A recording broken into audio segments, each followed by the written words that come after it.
Every single year, my prices go up 25 to 50% depending on the service. Right now, I'm almost at 600 clients. What's up guys, Felix from Giant Lifestyle. Welcome back to the channel. In today's video, I sat down and did an interview with a childhood friend of mine by the name of Nick. He runs a successful auto detailing business. I brought him on the channel, asked him a few questions. I think this is a really good business slash side hustle for anybody who likes cars and likes to work hard. Check out the interview. Be sure to watch the entire thing. If you enjoy it, put a thumbs up on the video and let's get into it. All right, Nick, so tell everybody who you are, where you're from, and what do you do? So my name is Nick Iassi. I'm from Old Bridge, New Jersey. I'm an auto detailer and I run my own company. And what kind of auto detailer are you exactly? I do all types of reconditioning, everything from paint correction to leather restoration, cleaning, conditioning, steam cleaning carpets, stain removal, all that kind of stuff. I basically just recondition your entire car, not like no automatic car wash. Okay, cool. Now, can you tell everybody, for people interested in this kind of business or side hustle, what it took you to actually get involved into something like this? So basically, you got to have a knack for attention to detail. That's first off. Secondly, I always, since I was young, always enjoyed cleaning. The day I got my license and drove my car, I cleaned it 2-3 times a week, and then, I was getting good at it. So I started off, basically, I got a job at a dealership, just a regular car washer, and then after I quit that job, I went to work for a detailer. When I was working for a detailer, I started my little side hustle of just doing cars on the weekends, like a Saturday, Sunday, just friends and family. And then word of mouth kind of started to spread a little bit, and then more people kept calling me. And then basically how I started was, I was sitting on my 9 to 5 one day, wasn't happy with my job, but I needed something to pay the bills. And I kept getting it was just one day, I kept getting all these phone calls, everybody wanted a detail. So I thought to myself, before I answered any of those phone calls, Nick, do you stay your 9 to 5 now to security but be miserable, or quit your 9 to 5, take a risk, and start your own business and be your own boss? I went with option B. That's how I started. Cool. And for somebody, obviously you could, explain your situation, but tell everybody what your overhead to start, what kind of cleaning supplies, or if you needed any licenses or permits, and kind of use your own experience to base it for somebody who wants to start this. So basically, when you're first starting off, my biggest thing is don't bite off more than you can chew. Don't go out and rent a garage, don't buy a building, start small.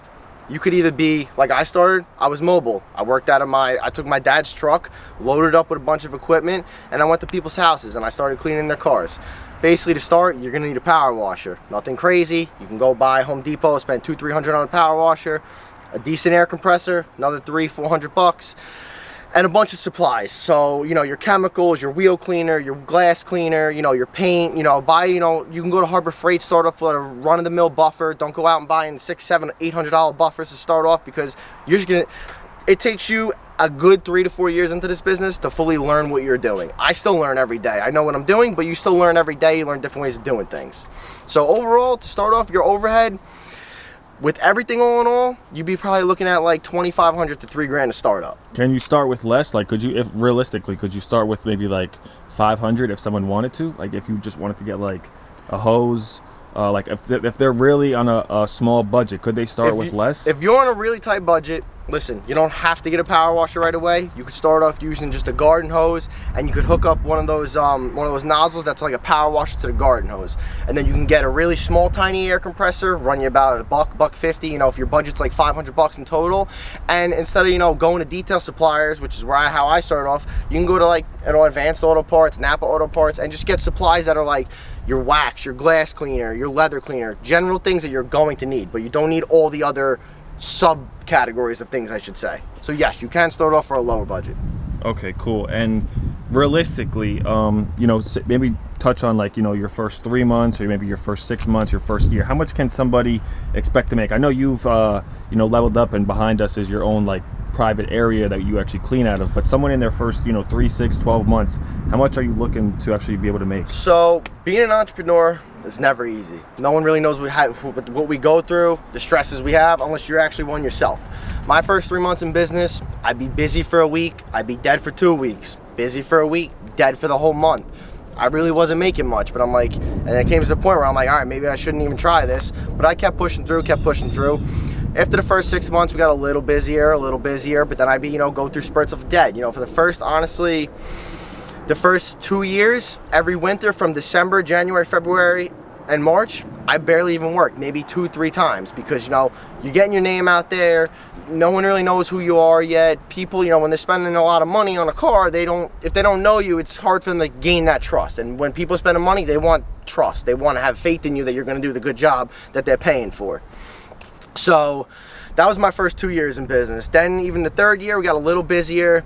I want to say it took them really till my 4 to 4.5 year mark where I started realizing that you got to advertise. The first 3 years, every single day, 2-3 times a day. Facebook, go put your cards in coffee shops, restaurants, stores, all that. Go put out flyers. One day I went to the mall. I spent 6 hours putting 500 flyers on 500 cars. I got 2 phone calls from it, but you know what? 2 is better than nothing.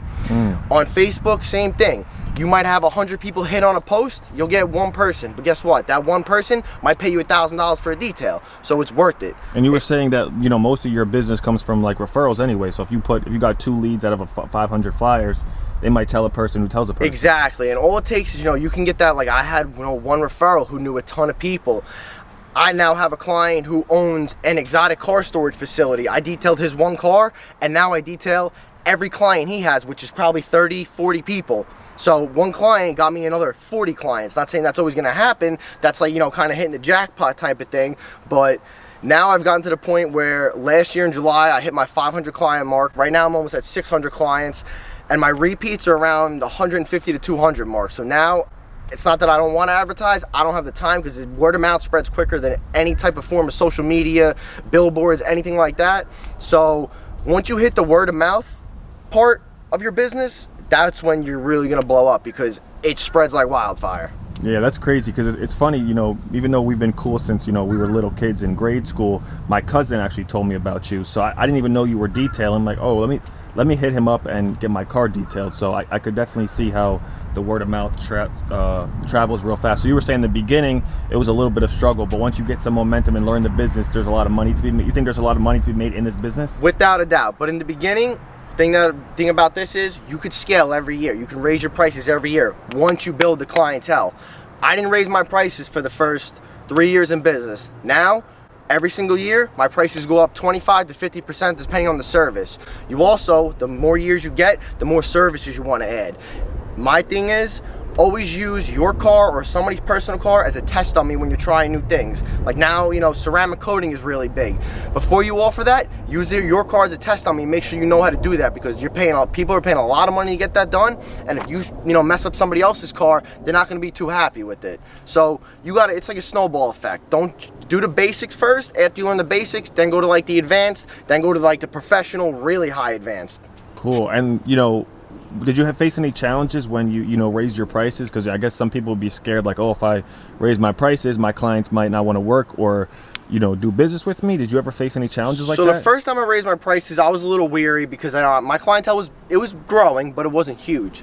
But then I realized, you know, people kept, you know, the first, you know, I raised them every January. For the first 3 months, no one complained. The next 3 months, no one complained. No one said anything. You'll have clients, you know, who like, way back when you first started, they might be like, oh, your prices went up. And you just have to explain to them why those prices went up. Don't just say, yeah, those are my prices now. In a professional manner, explain to them why they went up, whether it be product costs, whether it be you're putting more work into it, whatever it may be. You just got to you got to make the client feel comfortable with the price. Justifying it. Exactly. You got to justify it. Cool. And then, you know, if for someone that's just starting off with this, that might watch this video and say they want to do this, what do you think, if you could say like one challenge that, you know, that you can kind of avoid them from making? What's like one challenge that, you know, a new detailer or auto detailer might end up facing? One challenge: if somebody asks you, can you get this, say we'll use an example. If somebody says, can you get this scratch out? I know everybody wants to be the perfect detail and be like, yes, I can do it, absolutely. But say you know you can't get it out, and you're charging them, say X amount, say you're charging them $150 to remove a scratch, right? And you know you can't get it out.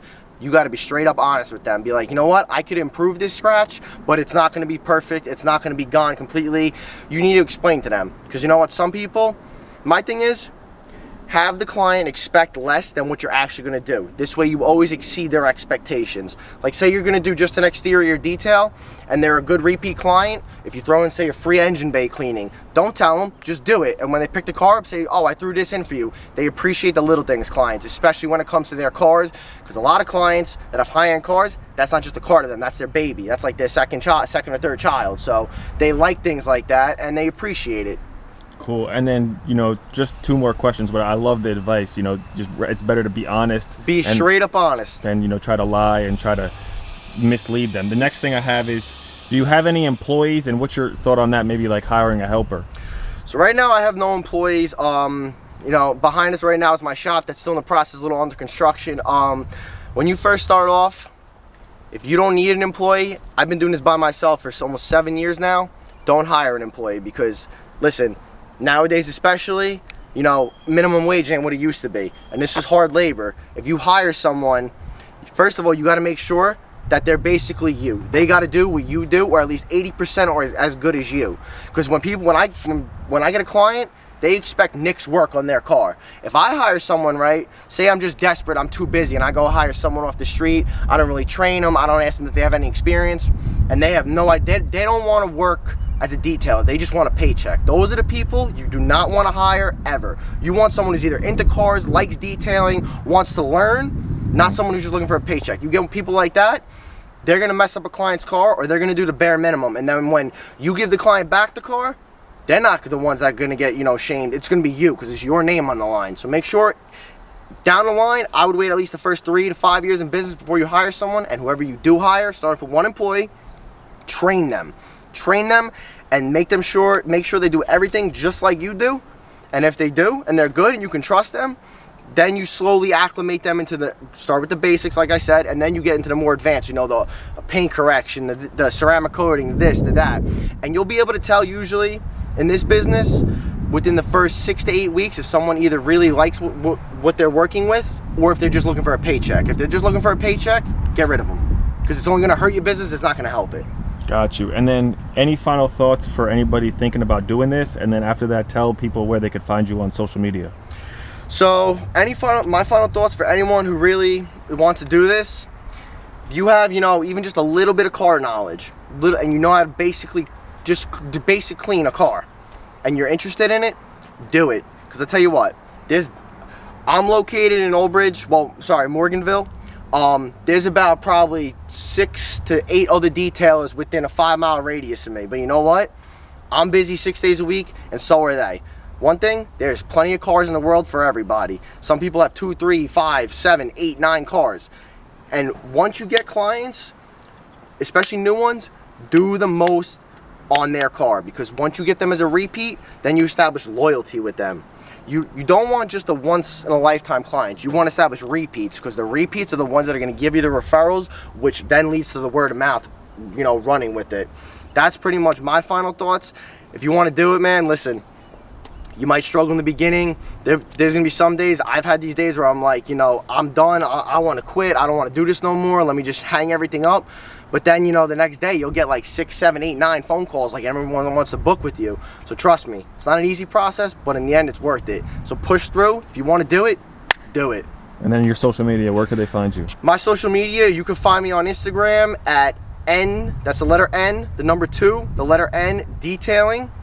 And then Facebook, Nick's End, END, detailing. Cool. Well, thank you, Nick, for joining us on the channel, and we'll see you in the next video. My pleasure.